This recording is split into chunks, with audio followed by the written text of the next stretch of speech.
Hi, this is Chief Education Officer Bill Olson. Thank you for joining me for another school district update. Well, we are right in the middle, actually towards the end of the budget process for the fiscal 2026 school department budget. It's been a long journey. We started back in October, starting to put together some of the preliminary information, some of the assessment data, some of the conversations with our staff, some of the conversations we've had with students, with parents, with community members, in terms of understanding the perception, the thoughts about our school district, what the data says about what our students are doing well at, but what we need to improve at, which is equally as important, if not more so, and giving us a sense of direction in terms of what we need to budget and how we need to budget it. We went through a very comprehensive strategic planning process. You've heard me talk about that before. We conducted that last year.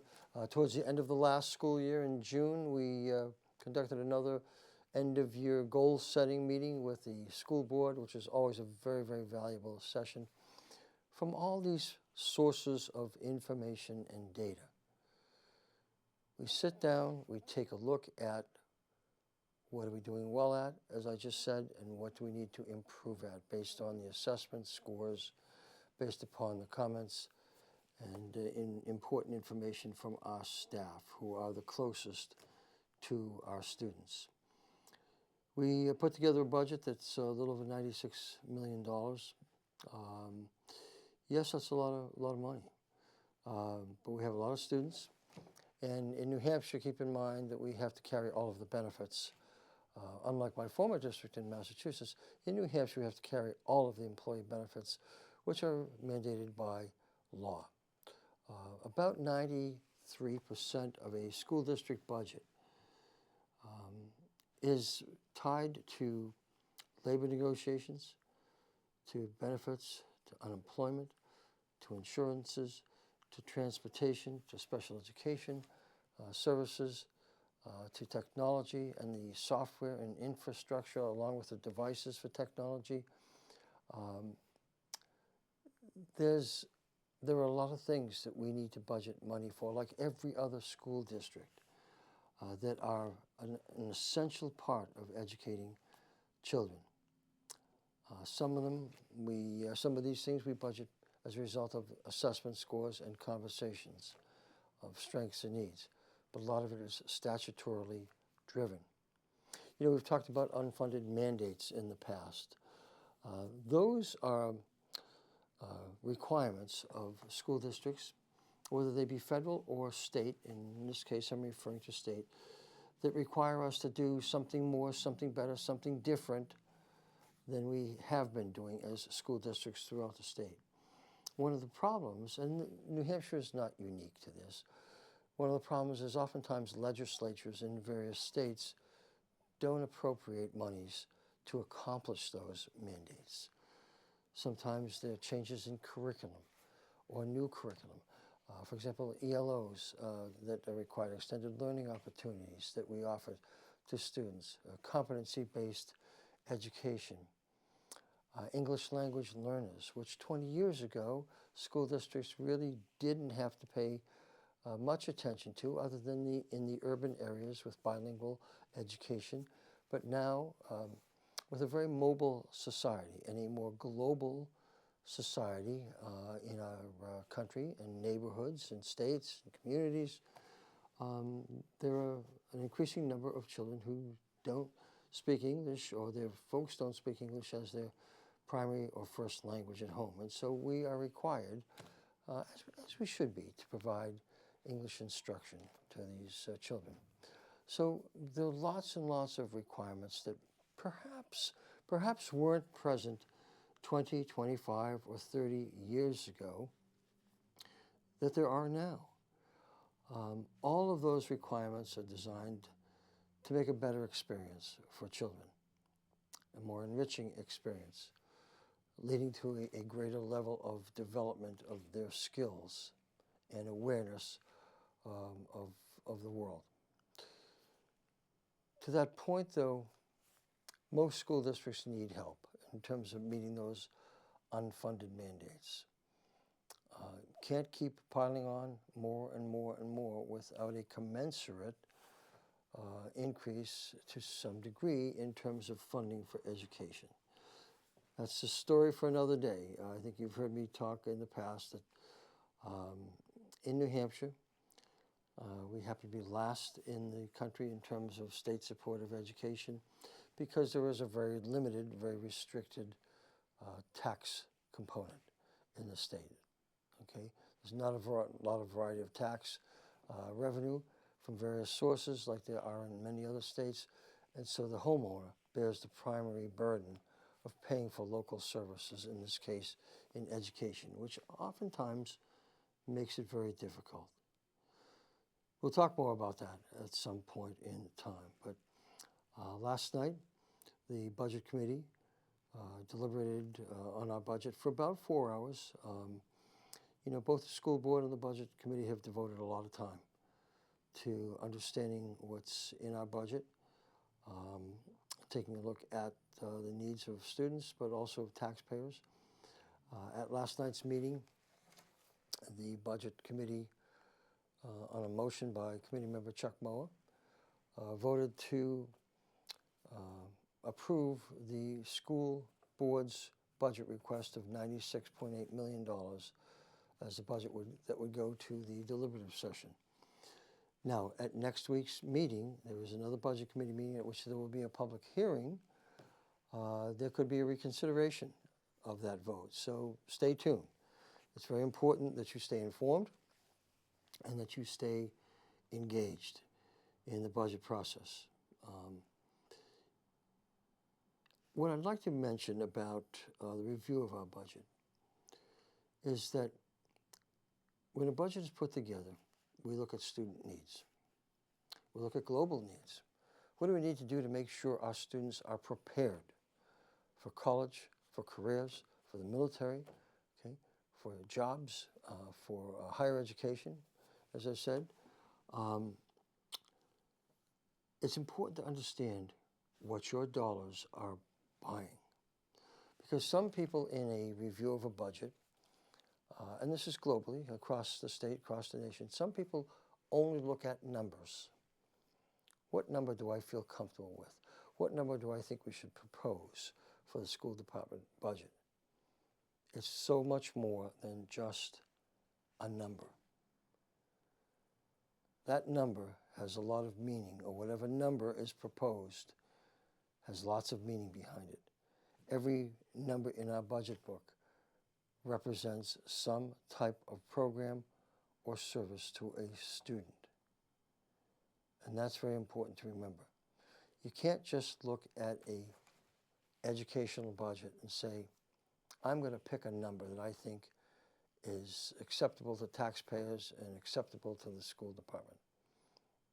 You have to really dig in and look at what the money is being spent for, how it's being expended, and what the return on that investment is.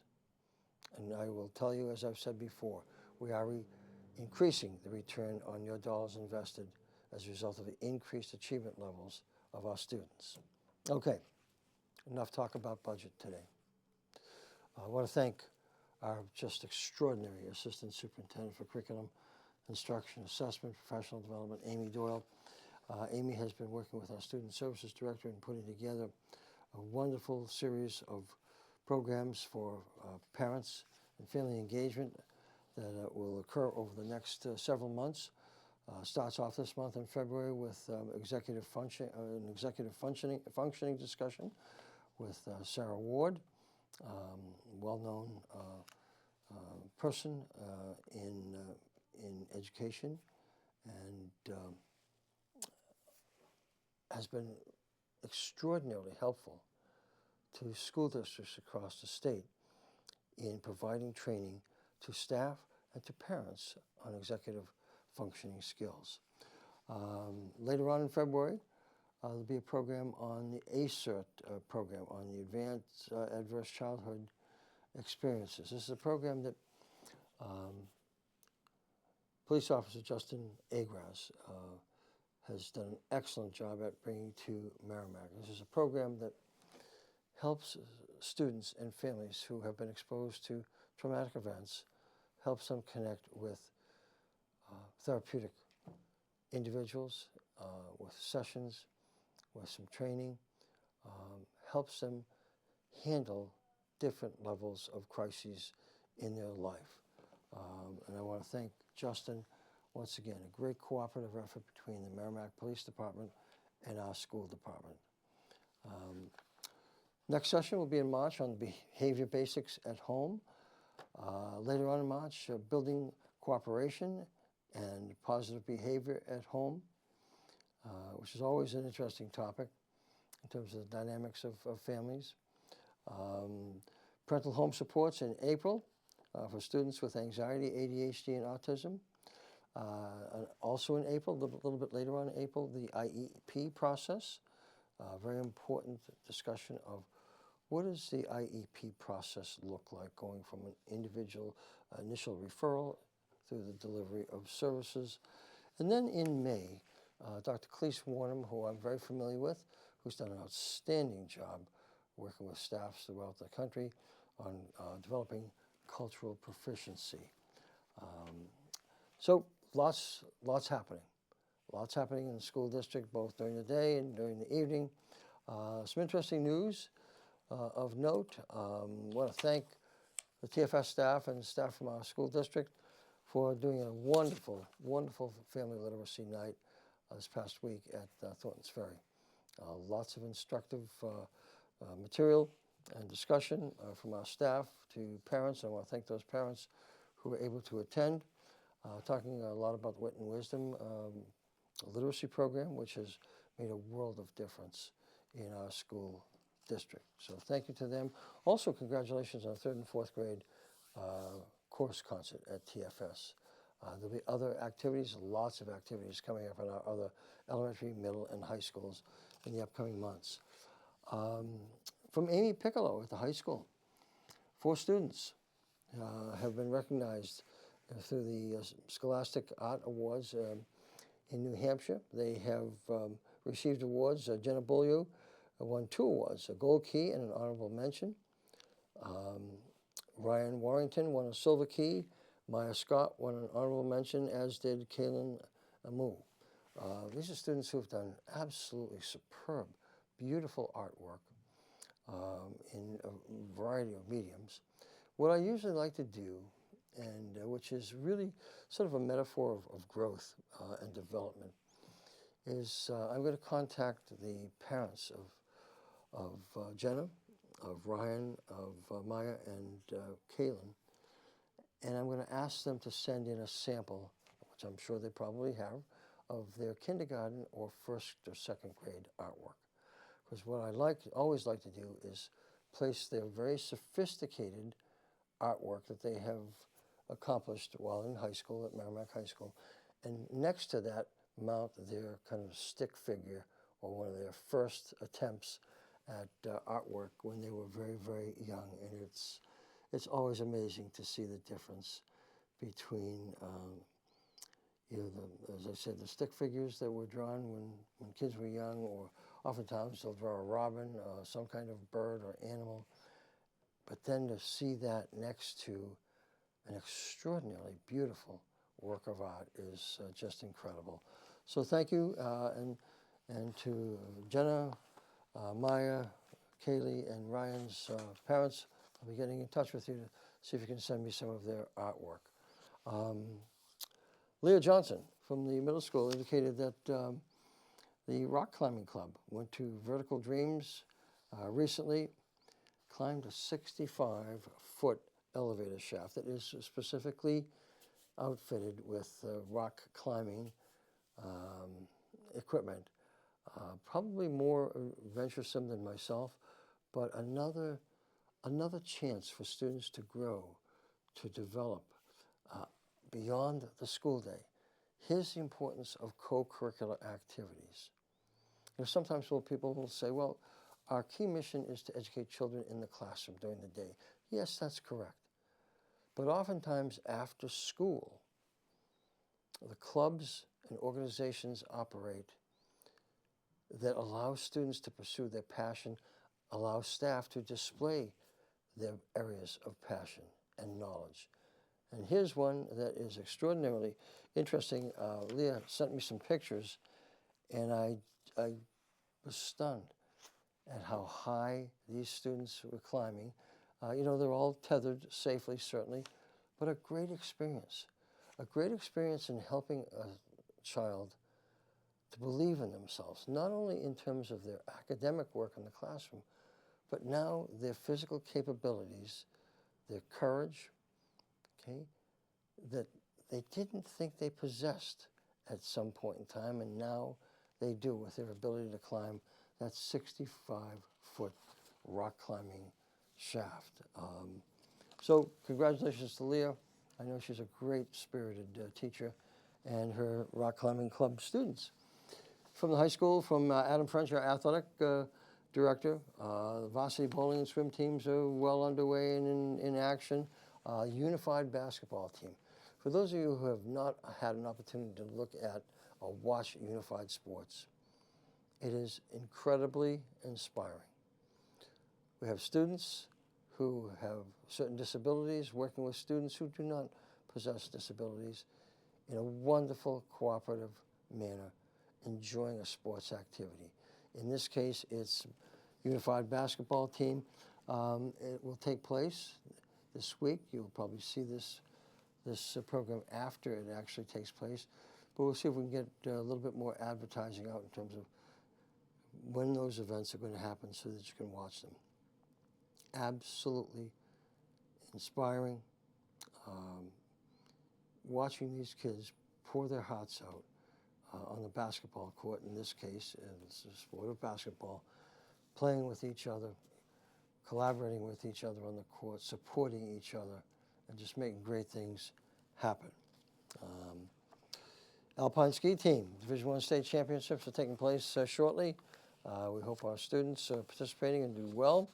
Lots of ice hockey activities, as well as indoor track and field. I want to congratulate a teacher that many of you may know, Jim Costa from the middle school. Jim was recently recognized by a yearbook publisher for his activity of developing a yearbook club at the middle school, where students are very much involved in putting together a document that is really a document that captures the spirit and the culture of a student body and staff. And so congratulations to Jim for that recognition.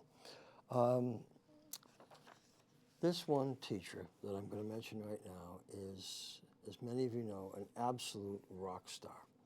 And that's Dr. Sarah Campbell at Merrimack High School. Dr. Campbell, along with several others, have been advisors of the Granite State Challenge team. This is the 43rd year of the Granite State Challenge.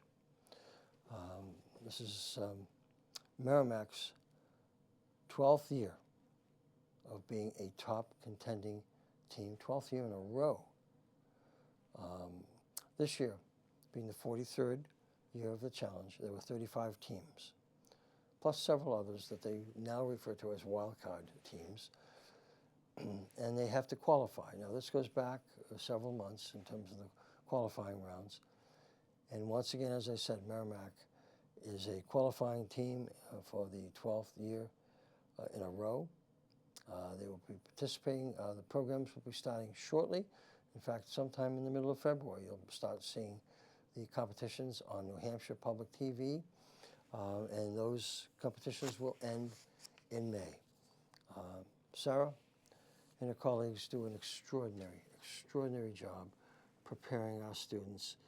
We hope that they win again. I think they've won 6 or 7, 8 years in a row, and we are extraordinarily proud of them. We're extraordinarily proud of our students and our staff.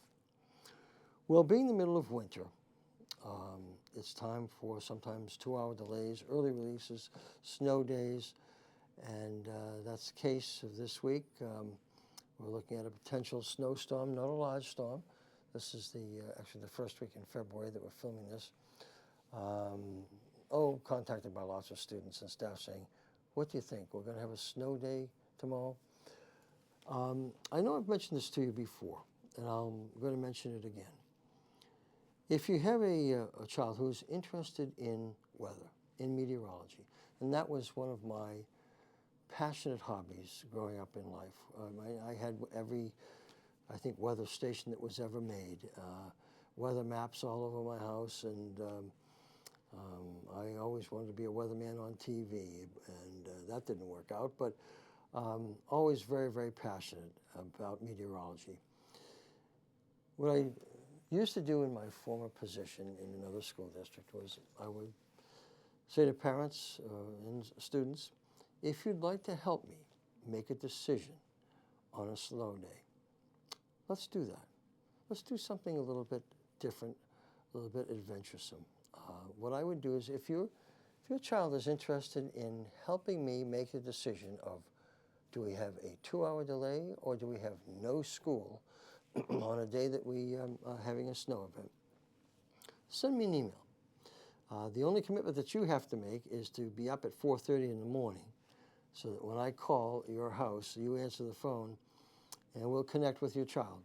And I'm going to talk it over with your child, see what he or she thinks in terms of advising me and what's the basis for their decision. Why do they think that we should either have a 2-hour delay or a no school day? I want our students to be engaged. I want them to know who I am, and I want to know who they are. And there's no reason why in learning, and this would be a learning experience, we couldn't have a little bit of fun also. It's worked out very, very well in the past. So if you're interested in having your child help me out in terms of making a decision, send me an email. I'll contact you, and we'll talk about it. And if your child if you're selected with your child, we'll make arrangements for that very early morning call. No answering machines. You have to be up to get the call. And I'm going to talk it over with your son or daughter in terms of what they think and why we should either have a 2-hour delay or no school day. Let's have a little bit of enjoyment in terms of either the delays or the no school days. Okay, it can be fun, it can be learning, a learning opportunity also. All right, if at any time you have any questions about our budget, what's in our budget, what's not in our budget, have any thoughts, have any feelings, you want to call and either, say that we're doing something good for your child, or if you want to call and complain and express your feelings to me, that's okay. Okay, my job is to listen to you. And so I encourage you to get in touch with me, either by phone or by email. Sometimes if you're stopping by the office, if you want to just sit down and I have a small conference table like this in my office, we'll sit down and have a chat for a few minutes so that I can get to know you, you can get to know me, and be glad to tell you anything that you'd like to know about the school district. Okay, we're going to end up right now. We'll see what this week brings for weather. This is Bill Olson. Always enjoy speaking with you. If you have an opportunity and you're going by the office, stop in. I'd love to chat with you for a minute. See you next time.